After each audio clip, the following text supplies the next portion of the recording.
Minister, hoorata pa sa minister bisa ko no sa ora informata ame basta masa ko utilities também gara e RWZI.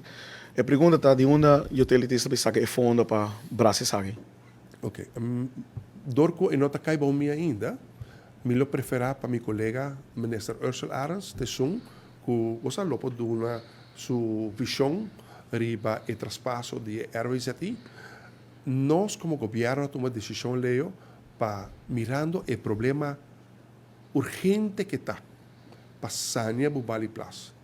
Atender com o Parquito Boss, o Parquito Boss e também na San Nicolás.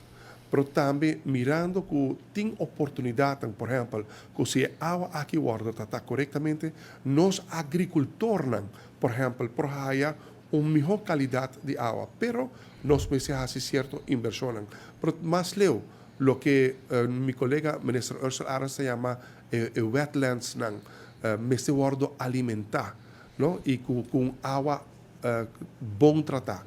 Nós meta tá com dado momento door e traspasso de RWZI para utilities NV, que RWZI te babira companhia romang de web e Elmar na lohaya e financiamento e mi pobisabo diretor de utilities junto com mi kinanan e acaba nós tene planificar per financiamento para inversão imediato com mester den Bupali Plus, por exemplo, pero também nós também atender com o Parquito Boss e San Nicolás e Wetlands e fully upgrading de infraestrutura e serviço e principalmente a qualidade de água como se vai tratar e assim disponível seja pessoa que trabalha lá ou pessoa que trabalha reusar para agricultor ou wetlands.